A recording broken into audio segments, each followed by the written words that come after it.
कल बच्चों हम डाइजेशन सिस्टम के बारे में पढ़ रहे थे। आज हम मुख के बाद में 2 नंबर पर पढ़ते हैं ग्रसनी। ग्रसनी जो है मुख गुहा आगे का जो कटोरे नुमा जो भाग होता है वो ग्रसनी से इनकी जुड़ा हुआ रहता है। ग्रसनी से होकर भोजन आहार नलिका, जिसे अपन इनकी ग्रास नाल कह देते हैं, जो लंबी नलिका होती है जो वक्ष स्थल से होती हुई गुजरती है, उसमें इनकी ग्रास नाल तथा वायु श्वास नाल में चली जाती है। ग्रसनी के अंदर भोजन का पाचन नहीं होता है, बल्कि इसकी संरचना को 3 भागों के अंदर विभाजित किया गया है।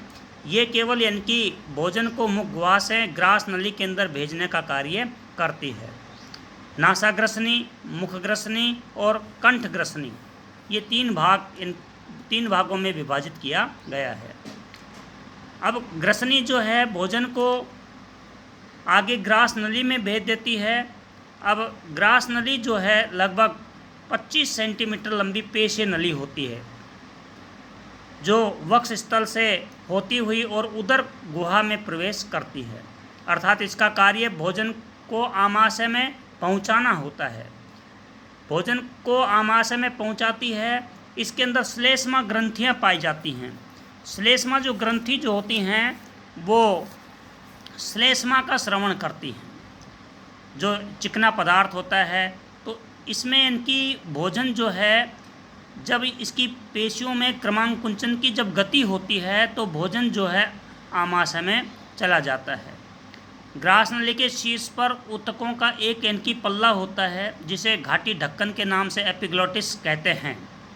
भोजन निगलने के दौरान ये बंद हो जाता है, जिससे भोजन जब निगलते हैं तो ये बंद हो गया, तो बंद हो जाने के कारण से भोजन श्वास नली में प्रवेश नहीं कर पाता है। कभी कभी कोई कण इनकी चला भी जाता है तो धांस आना प्रारंभ हो जाती है। अब ग्रास नली से सीधा क्रमांकुचन गति के द्वारा भोजन पहुंच गया आमाशय में। आमाशय एक पेशीय जे आकार की संरचना होती है, पेशियों से बना होता है, जे आकार की संरचना का होता है और लचीला अंग है, फ्लेक्सिबल, जो 1 से 3 लीटर तक जो भोजन है उसको अंदर ग्रहण कर सकता है। 1 से 3 लीटर तक इनकी भोजन इसमें आ सकता है। इसे भी इनके 3 भागों के अंदर बांटा गया है। आमाशय को भी एक होता है कोर्डियक या जठरागम भाग, ये इनकी जहाँ से ग्रसिका आमाशय में प्रविष्ट होती है वो भाग कहलाता है। एक होता है जठर निर्गमी भाग, जहाँ से आमाशय जो छोटी आंत से जुड़ता है, आमाशय जहाँ से छोटी आंत से जुड़ता है उसे कहते हैं जठर निर्गमी भाग। और तीसरा भाग है उसे कहते हैं फंडिस भाग। ये दोनों भाग जो हैं, इन दोनों के बीच का भाग होता है, मध्य का भाग होता है, मध्य की संरचना होती है। अब आमाशय में भोजन आने के पश्चात में इसमें पाचन की क्रिया कैसे होती है? भोजन के आमाशय में प्रवेश करने पर जठर ग्रंथियों से जठर रस स्रावित होता है और जठर रस के अंदर लगभग 97.99% जल, श्लेष्मा, हाइड्रोक्लोरिक अम्ल HCl तथा पेप्सिन, जठर लाइपेज, रेनिन, ये एंजाइम पाए जाते हैं। अब इसमें वयस्क जो मनुष्य जो होते हैं उसके अंदर रेनिन जो एंजाइम उसका अभाव होता है, ये बच्चों में ही पाया जाता है। हाइड्रोक्लोरिक अम्ल की उपस्थिति के कारण से जठर रस जो है अम्लीय हो जाता है। HCl क्या काम करता है? निष्क्रिय पेप्सिनोजन जो होता है उसको सक्रिय पेप्सिन के अंदर परिवर्तित कर देता है और भोजन के साथ साथ जो भी इनकी जीवाणु जो आ जाते हैं उन जीवाणु और सूक्ष्म जीवों को मार देता है तथा भोजन को सड़ने से रोकता है हाइड्रोक्लोरिक अम्ल। इसके अलावा इनकी जो एंजाइम पेप्सिन है, जठर लाइपेज है, रेनिन है, इनके बारे में बताया तो प्रोटीन जो है, प्रोटीन को पेप्सिन एंजाइम प्रोटियोजेज या पेप्टोन्स के अंदर इनकी बदल देता है। ऐसे वसा है, वसा का भी आंशिक पाचन होता है। तो पेप्सिन एंजाइम प्रोटीन को प्रोटियोजेज में और पेप्टोन्स में बदल देता है। वसा जो है, वसा का जठर लाइपेज एंजाइम वसीय अम्लों में परिवर्तित कर देता है, प्लस ग्लिसरॉल बनता है। इसका आंशिक पाचन होता है वसा का आमाशय में। कैसीन को रेनिन एंजाइम है, पैराकैसीन में परिवर्तित कर देता है। आमाशय टाइलिन की जो क्रिया जो होती है, जो लार से इनकी मुख के अंदर जो लार ग्रंथि होती हैं उनसे स्रावित होता है, वो एंजाइम जब आमाशय में आ जाता है तो आमाशय टाइलिन की क्रिया को बंद कर देता है। अब यहाँ से आमाशय से भोजन आ जाता है छोटी आंत में, क्षुदांत्र जिसे कहते हैं। छोटी आंत पाचन तंत्र का सबसे महत्वपूर्ण अंग होता है। मानव के अंदर इसकी छोटी आंत की लंबाई लगभग 7 मीटर होती है और छोटी आंत द्वारा ही भोजन का सर्वाधिक पाचन और अवशोषण किया जाता है। छोटी आंत है उसको 3 भागों में इनकी बांट दिया गया है। एक तो होती है ग्रहणी। ग्रहणी क्या होती है? आमाशय से जुड़ा छोटी आंत का सबसे पहला भाग होता है जो भोजन के एंजाइमों के द्वारा पाचन में सबसे महत्वपूर्ण भूमिका निभाता है। फिर होती है अग्रक्षुदांत्र। अग्रक्षुदांत्र ये छोटी आंत का मध्य भाग है। यहाँ ग्रहणी में पाचित आहार रस का अवशोषण किया जाता है और अवशोषण का कार्य जो है आंत्र कोशिका के द्वारा संपादित किया जाता है। फिर आती है क्षुदांत्र। ये छोटी आंत का अंतिम भाग है।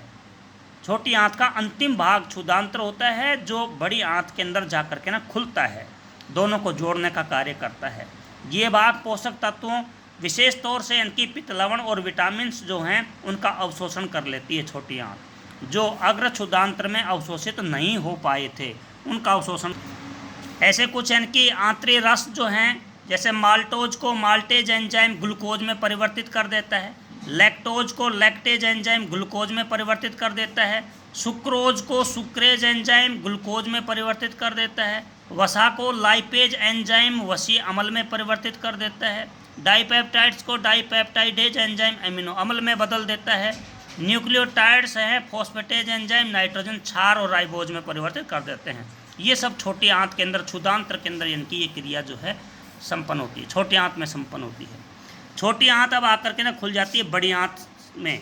बड़ी आंत जो है क्षुदांत्र आगे बड़ी आंत से इनकी जुड़ा रहता है। यहाँ कुछ विशेष जीवाणु पाए जाते हैं जो छोटी आंत में शेष बचे जो अपाचित भोजन आ जाता है उसका पाचन कर लेते हैं। बड़ी आंत का मुख्य कार्य तो होता है जल और खनिज लवणों का अवशोषण करना और जो अपाचित भोजन है उसको मल द्वार तक इनकी पहुँचाना। और इसे इनकी मुख्यतः 3 भागों में बांटा गया है। एक अंधनाल होती है, क्रमी रूप परिशेषिका होती है जिसे अपन अपेंडिक्स कह देते हैं, छोटी सी अतिवृद्धि से निकल आती है 4-5 इंच की, जिससे दर्द उठने लगता है, अपेंडिक्स बोलते हैं। एक होता है वृद्धांत्र, ये उल्टे यू आकार का होता है। ये लगभग इनकी 1.3 मीटर लंबी नली होती है। इसे 4 भागों में आरोही वृद्धांत्र, ये 15 सेंटीमीटर लंबी नली है। अनुप्रस्थ वृद्धांत्र जो है ये 50 सेंटीमीटर लंबी नली है। अवरोही वृद्धांत्र है 25 सेंटीमीटर और सिग्माकार वृद्धांत्र जो है 40 सेंटीमीटर लंबी नली होती है। अब इनकी बड़ी आंत में जितने भी खनिज और जल लवणों का अवशोषण होने के बाद में जो अपशिष्ट पदार्थ है वो मलाशय में पहुंच जाता है। मलाशय अंतिम भाग जो है 20 सेंटीमीटर लंबा होता है ये, और अंतिम 3 सेंटीमीटर वाले भाग को गुदानाल कह देते हैं। इसमें सवर्णी पेशियाँ पाई जाती हैं जो अपशिष्ट पदार्थों को बाहर निकालने के अंदर मदद करती हैं। इसके अलावा और कुछ इनकी पाचन ग्रंथियाँ पाई जाती हैं। लार ग्रंथि, जैसे लार ग्रंथि के अंदर अभी आपने पढ़ा टाइलिन एंजाइम पाया जाता है जो स्टार्च को माल्टोस में बदल देता है। यकृत के अंदर इनकी वसा जो है वो इनकी वसीय अम्ल के अंदर परिवर्तित कर देता है यकृत। ऐसे इनकी अग्नाशय है, इसमें स्टार्च को एमाइलेज एंजाइम माल्टोज में बदल देता है। प्रोटीन को ट्रिप्सिन एंजाइम पेप्टाइड्स में बदल देता है। प्रोटीन को काइमोट्रिप्सिन एंजाइम पेप्टाइड्स में बदल देता है। वसा को लाइपेज एंजाइम मोनोग्लिसराइड और वसीय अम्ल में बदल देता है। ऐसे डीएनए और आरएनए है, इसको न्यूक्लियस एंजाइम न्यूक्लियोटाइड्स में बदल देता है। ये सब इनकी छोटी आंत के अंदर ये एंजाइम पाए जाते हैं जो क्रिया करते हैं।